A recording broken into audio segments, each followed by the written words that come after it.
دەچینە لای تەوەری یەکەمی پرۆگرام دیارە بارودۆخی سیاسی عێراق کە پێشتر بە چەق بەستووی مابووەوە لە ئێستادا هەنگاوەکان بۆ پێگەێنانی حکوومەتی نوێی عێراق بەردەوامی هەیە و بەتایبەتر لە دوێنێەوە کە چارچەوەی هەماهەنگی کاندیدی خۆی بۆ پۆستی سەرۆکوەزیران دیاری کردووە بازەوە دەکرێت کە لەم هەفتەیەدا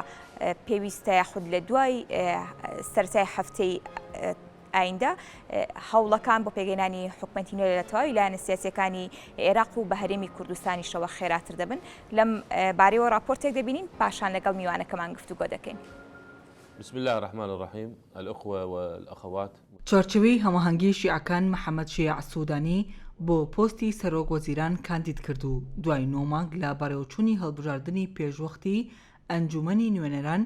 یەکەم هەنگاو بۆ تێپەڕاندنی چەقبەستووی سیاسی نرا. چاوەڕوانیش دەکرێت تا کۆتایی ئەم هەفتەیە و سەرەتای هەفتەی داهاتوو پرۆسەی پێکهێنانی حکوومەتی نوێ بکەوێتە سەر ڕاستەڕێ. چوارچەوەی هەماهەنگی شیعەکان لە ڕاگەیەندراوێکدا ئاماژەی بۆەوە کرد سەرکردەکانی چوارچەوەی هەماهەنگی لە کەشێکی ئەرێنیدا بە کۆی دەنگ محەممەد شیع سوودانیان بۆ پۆستی سەرۆکوەزیران کاندید کردووە.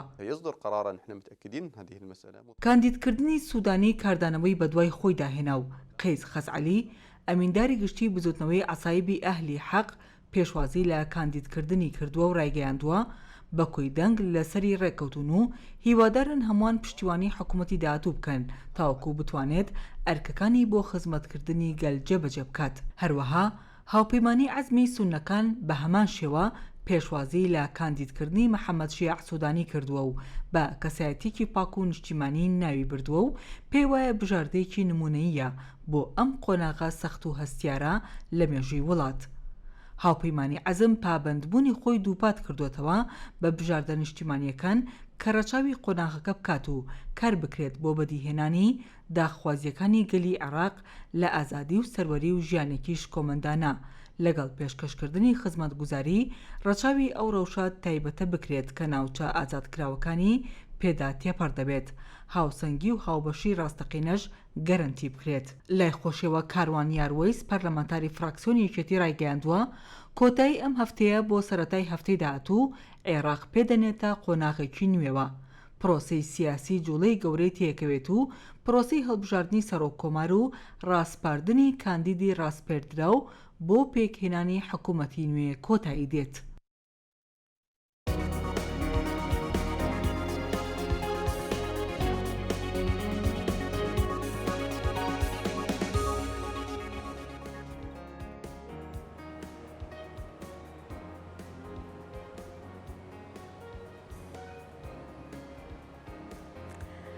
بەڵێ عزیزان بەردەوام دەبین دیارە هەروەک لە راپۆرتەکەشدا ئاماژەی پێکراوبینیمان کە گفتوگۆ و هەماهەنگیەکان بۆ تێپەڕاندنی چەقبەستووی عێراق بەردەوامی هەیە و لایەنە سیاسیەکان و لێپرسراوانی لایەنەکانی ناو چوارچێوەی هەماهەنگیش کاندیدی خۆیان بۆ پۆستی سەرۆکوەزیران دیاری کردووە و داواش دەکرێت لە کۆتایی ئەم هەفتەی و سەرەتای هەفتەی داهاتوو هەوڵ بدرێت تەواوی لایەنە سیاسیەکانی عێراق و بە هەرێمی کوردستانیشەوە کاندیدی خۆیان هەبێت بۆ پۆستە دیاریکراوەکانی سەرۆکوەزیران و هەروەها سەرۆککۆماری عێراق بۆ گفتوگۆکردن لەسەر داهاتووی عێراق لە دوای ئەم هەوڵانە بۆ پێگەێنانی حکوومەتی نوێی عێراق بەرەو کوێ دەچێت. میوانداری زۆر بەڕێز دکتۆر دانا ئەحمەد چاودێری سیاسیمان کردووە کە لە ستۆدیۆی بەیانی کوردستانی زامادەیە. دکتۆر سپاس بۆ ئامادەبوونت بە خێراتی. دیارە هەروەک لە دوێنێ شیعەکان پۆستی سەرۆکوەزیرانیان دیاری کرد کە محەممەد شای سوودانە ئەمە چ کاریگەریەکی دەبێت لەسەر خێراترکردنی هەوڵەکانی لایەنە سیاسیەکانی عێراق و هەرێمی کوردستان بۆ دەستنیشانکردنی کاندیدی خۆیان و پێگەێنانی حکوومەتی نوێی عێراق. بەڵێ بەیانیتان باش بە خێراتی. بێگومان لە دوای هەڵبژاردننی ئەنجومەنی نوێنەرانی عێراق و بڕیار وابوو کە حکوومەتی عێراقی بە زووترین کات تەشکیل بکرێت لەبەر ئەوەی کە خودی هەڵبژاردنەکە بۆ خۆی هەڵبژاردنێکی پێش وەختە بوو وەڵامدانەوەیەک بوو بۆ شەقامی بۆ ئەو خۆپیشاندانەی کە لە شەقامی عێراقیدا ڕوویدا بێگومان قسەکەوا بوو بڕیارەکەوا بوو کە بە زووترین کات حکوومەتی عێراقی تەشکیل بکرێت و حکوومەتێکی خەدەمی بێ و ئەو هەڵۆپەڵانەی کە حکوومەتەکانی پێشتر مؤسسەکانی پێشتر ئەنجومەنی نوێنەرەکانی پێشتر کردبوویان دەرهەق بە لایانی خزمەتگوزاری عێراقی و سەرجەم لایەنەکانی تر ئەمانە ئەم جارە تێیپەڕێنن و تەکراری نەکەنەوە و هەنگاوێک شەقارێکی باشتر بنێن بۆ خزمەتکردنی گەلانی عێراق. ئێمە بینیمان کە چەقبەستۆیی سیاسی گەورە ڕوویە لە عێراقەوە زیاتر لە 10 مانگەکە ئەم چەقبەستۆ سیاسیە کارێکی وای کردووە کە دەست و پەیوەندی حکوومەتی عێراقی کردووە و توانای ئەو بڵێن دەسەڵاتی ئەو خزمەتکردنەی نەماوە بە گەلانی عێراق بەو شێوەی کە پێویست بێ و بۆ شێوەی کە متەطەلباتی ئەو خۆپیشاندانە بگەێنێتە ئەنجام کە پێشتر وایان کرد ئەو هەڵبژاردنە پێشوەختە بکرێت. بۆیە ئەم هەنگاوەی کەندراوە دەستنیشانکردنی سەرۆکوەزیرانی عێراق یا بڵێن کاندیدی سەرۆکوەزیرانی عێراق و تا ڕادەیەکی زۆربەی کوت لە سیاسیەکانی عێراق کۆکن لەسەر سۆدانی بۆ ئەوەی کە ببێتە سەرۆکوەزیرانی عێراق هەمووکو ئەزمون و تەجروبە و هەمووکو ڕەهەندی سیاسی کە پێشتر هەیبووە و ئێستاشەتی و هەمووکو ئەوەی کە هەندێک با بڵێن لە محللینی سیاسی بڵێن چاودێرانی سیاسی عێراقی پێیان وایە لە ناو لە دەرەوەی عێراق کە کەمترین تێبینی و سەرنج هەیە لەسەری. بۆیە لەم هەنگاوەدا گرنگە هەموو پێکهاتەکانی عێراق بەیەکەوە کار بکەن بۆ ئەوەی کە ئەم قۆناغەت تێ بپەڕێنن بۆ ئەوەی کە جارێلانی کەم ئەماکردنەوەی ئەو دەرگایە بێ یا شکاندنی ئەو بەستەڵەکە بێ کە 10 مانگ زیاترە ئەنجومەنی نوێنەرانی عێراق و حکوومەتی عێراقی تێکەوتووە. یەک خاڵ هەیە کە زۆر گرنگە ڕەنگە ئەمە ببێتە هۆی ئەوەی کە جۆرێک لە خاو خلیچکی بخاتە ناو ئەم پرۆسەیەوە ئەویش ئەوەیە کە سەرۆکوەزیران سروشت و پێکهاتەی دەستوری لە عێراق وایە سەرۆکوەزیران دەبێت سەرۆک کۆمار تەکلیفی بکە بۆ ئەوەی کە تەشکیلی حکوومەت بکە بۆ ئەوەی کە حکوومەت دامەزدێنێ. ئێمە گرفتی کاندیدکردنی سەرۆک کۆمارمان هێشتا ماوە. لەبەر ئەوە ئەم گرفتە تاکەی بەردەوام دەبێت. ئەمە دوو ڕەهەندی جیاوازی هەیە ئەگەر مەجال هەبێ من حەزەکەم باسی بکەم. ئێمە پێمان وایە کە ئەمە بەپێی دەستوری عێراقی ئەمە مافی کوردە سەرۆک کۆمار ئەمە خاڵی یەکەم. خاڵی دووهەم بەپێی ئەو ڕێککەوتنامەی کە لە ساڵە 2007 بڕیاری لەسەر درراوە سەرۆک کۆماری عێراق بۆ یەکێتی نیشتیمانی کوردستانە و لە بەرامبەری ئەوە سەرۆکایەتی هەرێم و سەرۆکی حکوومەتی هەرێمی کوردستان بۆ پارتی دیموکراتی کوردستان. ڕاستە گرنگە ئێمە لێکدانەوەیەکمان هەبێ بۆ ئەمە لێکدانەوەکە ئەوەیە ئەم ڕێککەوتنامەیە ئەم ڕێککەوتنی کە کراوە ڕێککەوتنێک کە هەتا ئێستا مەفعولی خۆی هەیە باش خۆی کارەکات. ئێمە بینیمان کە پێش ئێستا ڕێککەوتنامەیە کرا تازە کراوە مدەی تێپەڕبوونەکەی ئەوەندە نییە و ئەگەر ئەو ڕێککەوتنامەیە ینی سەری بگرتایە بۆیان ئێستا بەبێ یەکێتی نیشتیمانی کوردستان سەرۆک کۆمار تەواو بوو دانراوە ئەزانی بەڵام یەکێتی نیشتیمانی کوردستان کە ئەو ڕێککەوتنامەیە تووشی فەشەل بوو ئێستا یەکێتی نیشتیمانی کوردستان بە هاوهەنگی لەگەڵ ئیتاری تەنسیقی ئەگەرە بەهێزەکەی بۆ پۆستی سەرۆک کۆمار فەرموو کە قەناعەتی تەواوەتی هەیە بە کاندیدی یەکێتی نیشتیمانی کوردستان ئەم بەیانیە عەسایبی ئەهلی حەق ئەڵێ خەزعەلی ئەڵێ ئێمە دەنگ بۆ کاندیدی یەکێتی نیشتیمانی کوردستان بەڵێ ئیتاری تەنسیقی ئەڵێ لە کاتی دووبارە بوونەوەی سینەڕۆی 2010 دەنگ بۆ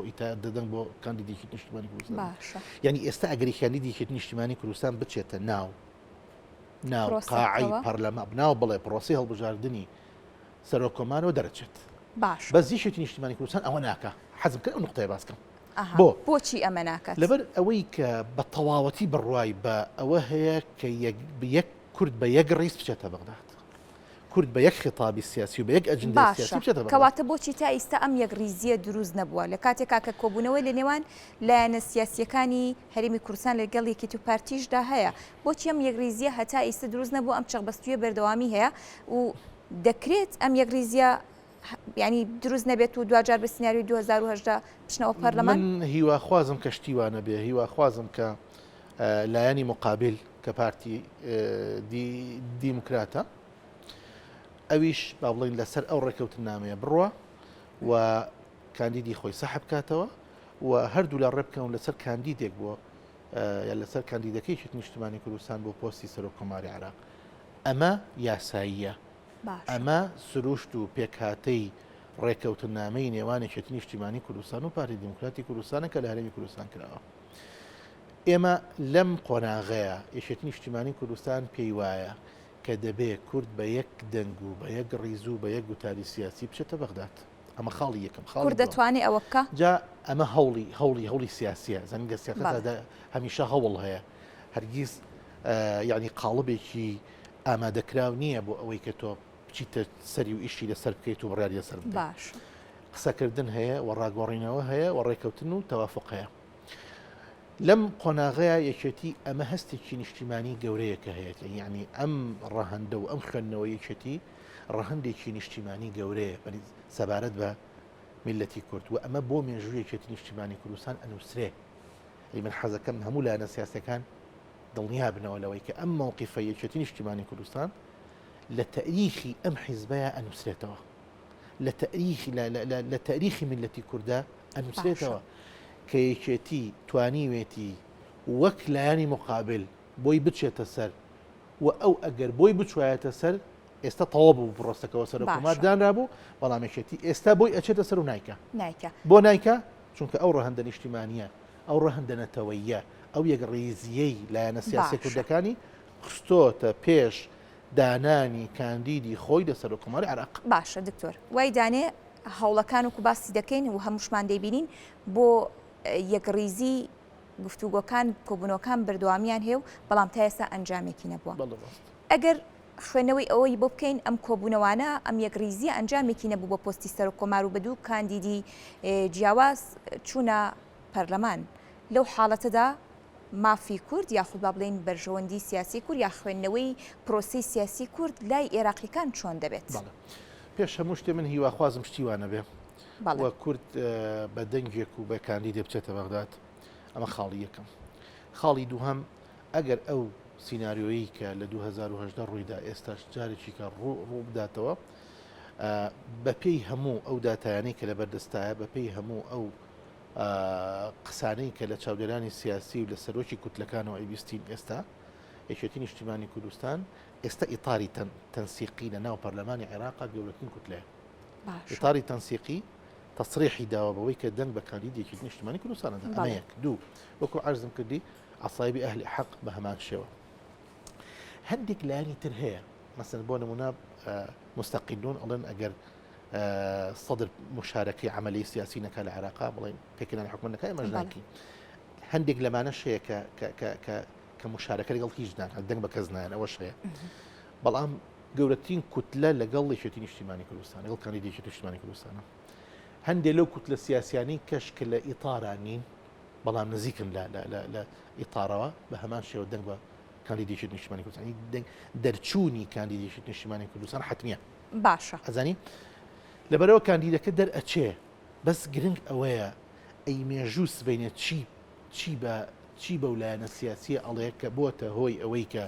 ئەو ینی کورد بە یەک ڕیز نەچێتە بەغدا باشە سیناریۆ 2010 بوو کە بە یەک ڕیز نەچوون دوو کاندیدی جیاوازیانە بوو یەکێتی دەرچوو ئەمە ئەگەر دووبارەش بێتەوە باشە بەڵام سیر ئەەکەین ئەو بابەتی 2010 هەتا ئەم دواییانش کە ڕێکەوتنی پارتی دیموکراتی کوردستان بوو لەگەڵ چەند لایەنێکی دیکەی عێراقی دژایەتیەک بوو یان با بڵێن کاردانەوەیەک بوو تا ئێستش بەردەوامی هەیە دەکرێت بڵێ ئەم جارە ژەگەر هەمان سیناریۆ بەردەوام بێتەوانێ بۆ جارەکانی داهاتووی عێراق ئەم ناکۆکیە لە نێوان پارتوێکێتیا هەر درێژە پێدانی ئەبێت وەڵاهی یعنی کتێبگرتنەوە بۆ ئەوە سەختە تۆزێ وەکو چاودێرێکی سیاسی من قەناعەتم وایە کە ڕەنگە ئەگەر ئینسان دوو جار لە عملیەکە لە پرۆسێکە تووشی فەشەل بوو نابێ بۆ جاری سانی سیاسی محەنەک ئەوەیە کە دووباری نەکاتەوە بۆ جاری سێم و چوارم ئەمە خاڵی یەکەم خاڵی دووەم بیرمان نەچێت کە ئێمە هەموو جارێک ئەم ئەرزیەتە ئەم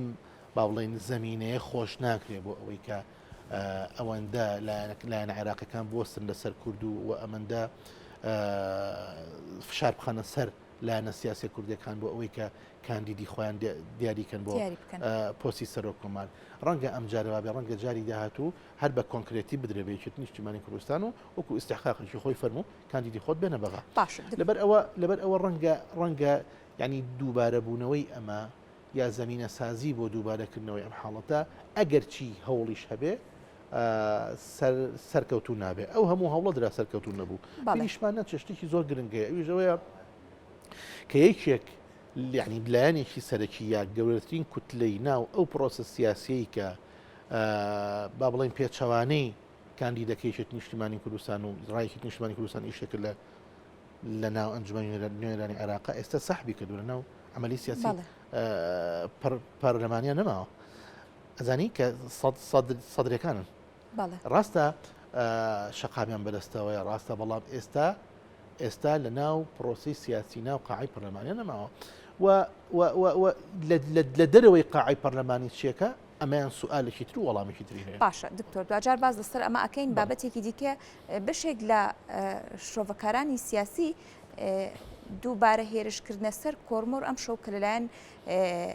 چەند هێزێکی نایاساییەوە هێرشکرا سەری بازەوە دەکەن کامە پەیامێکە بۆ دیاریکردنی کاندیدێکی هاوبەش لە نێوان یەکێتی و پارتیدا بۆ پۆستی سەرۆکومار. خوێندنەوەی تۆ بۆ ئەمە چییە؟ بێگومان ئەتوانم بڵێم زیاد لە لایەکەوە فشار کراوە بۆ ئەو حاڵەتە هەتا ئەوەی کە هەندێک لە لایەنە عێراقیەکان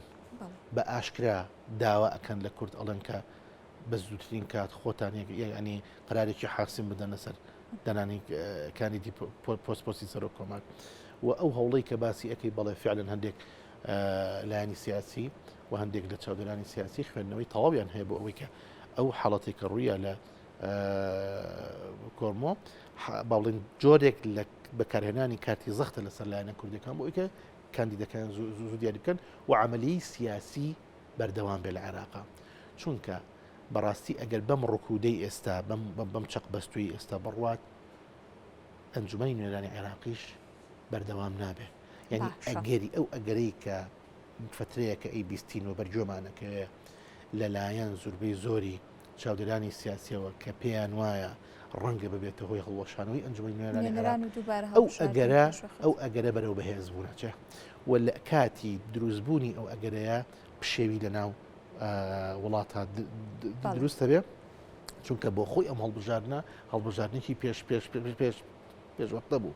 جاتۆ لە هەڵبژاردننی ئەو هەڵبژاردنەی کە کردی شت بە حساب وەڵامی شەقامیشت داوەتەوە و ئێستا نەتوانی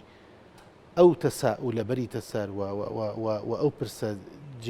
جێبەجێ بکەی و نەتوانی حکوومەتێک تەشکیل بکەی ڕەنگە ینی عملی سیاسی بۆ جاری داهاتوو زۆر سەختتر بکات. باشە دکتۆر دیارە هەڵبژاردن یاخود دەست پێشخەری شیعەکان بۆ دەستنیشانکردنی کاندیدی خۆیان بۆ پۆستی سەرۆکوەزیران ئەمە کاردانەوەی شەقامی ئەکید لەوەی کە قبولیانە قبولیان نیە وەروالانی سیاسەکانی عێراقیش وەگەوەی کە باس کراوە بینراوە هەتا ئێستا لە پەیامەکانی لایەنە سیاسەکانی عێراق بەشێکیان قبولیان و بەشێکی دیکە ڕەتی ئەەکەنەوە بە دیاریکراوی ئەگەر باس لە کوتلەی سەدرەکان بکەین کە لە ئێستا لە دەروی پرۆسی سیاسی عێراق و نزیکایەتێکیشی لەگەڵ محەممەد شای سوودان هەبووە پامی ئەوان و هەنگاوەکانی ئەوان یاخود بۆ قبولکردنی ئەم کەسە چی دەبێت؟ حەز ئەەکەم ینی بە سەریحی ئەوە بڵین کە دەستنیشانکردنی سوودانی لەلایەن ئیتارەوە هەندێک لایەنی دەرەوەی ئیتاریش تەسریحیان ناوەکە شخصیەتی سوودانی بۆ ئەم قۆناغا شخصیەتێکی گونجاوە باش ئەمە یەک دوو بە طبیعەتیش پێشتر یعنی ئەتوانە بڵێم نزیکایەتی سیاسی هەبوو لەگەڵ سەدرەکانە بەڵام هەر دیقەت بە ئەم شەو هەندێک لە دوای دەستنیشانکردنی بۆ پۆستی سەرۆک وەزیران هەر ئەم شەو هەندێک لە چاودێرانی سیاسی عێراقی باسییان لەوە ئەکرد کە سوودانی ڕوبەڕووی دوو ئاڵەنگیری گەورە ئەبێتەوە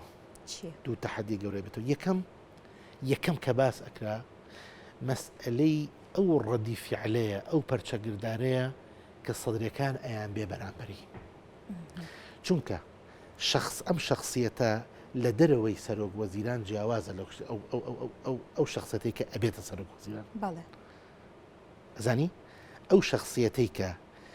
کە پێی ئەوترێ محەممەد شەیاع سوودانی لە ناو دەرەوەی بازنەی سەرۆک کۆمارە ڕەنگە شخصیەتێکی مەقبول بێ لایەن بەڵام کاتێک کە ئەبێتە کاندیدی لایەنێکی تر وەدا ئەندرێ لە پۆستی سەرۆک کۆمارە ڕەنگە ئەمە ڕەهەند و خوێندنەوەی جیاوازی تری هەبێت لەلایەن سەدرێکانەوە ئەمە خاڵی یەکەم بۆیە زۆربەی زۆری چاودێرانی سیاسی پێیان وایە کە دەبێ وەڵامی هەبێ بۆ پەرچەکردداری سەدرەکان پاش وەرگرتنی پۆستی سەرۆک وەزیران ئەمە یەک دوو خاڵی دووهەم کە گرنگە ئەڵنگاری دووهەم ئەوەیە کە پێیان وایە چاودێرانی سیاسی کە دەبێ توانستێکی گەورەی هەبێ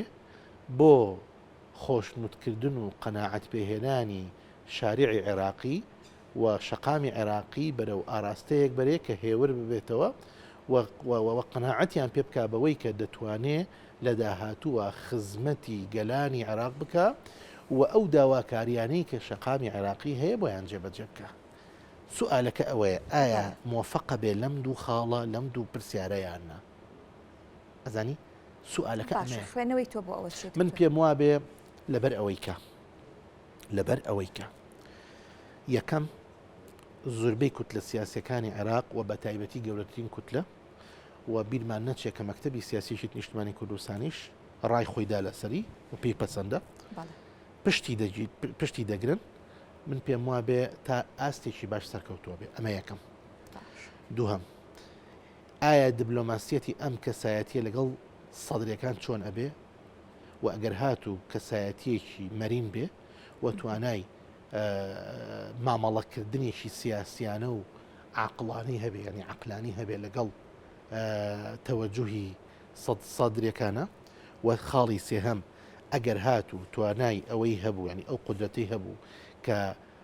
قەناعەت بە شەقامی عێراقی بکە ئەم کەسایەتیە ئەتوانێ بەم پۆستەی خزمەت بە گەلانی عێراق بکە ئەگەر ئەم سێ خاڵیتیا جێبەجێ بوو و ئەم سێ خاڵیتیا بەرجەستە بوو من پێم وابێ کە سەرکەوتوو ئەبێ لەو پۆستەیدا تا ئاستێکی باش. بەڵێ زۆر سپاس بۆ ڕوونکردنەوەکان سپاس بۆ میوانەکەمان دکتۆردان ئەحمەد وەکو چاودێری سیاسی لەسەر پرۆسەی سیاسی عێراق و داهاتووی سیاسی عێراق قسەت بۆ کردین سپاس بۆ بەڕێستان.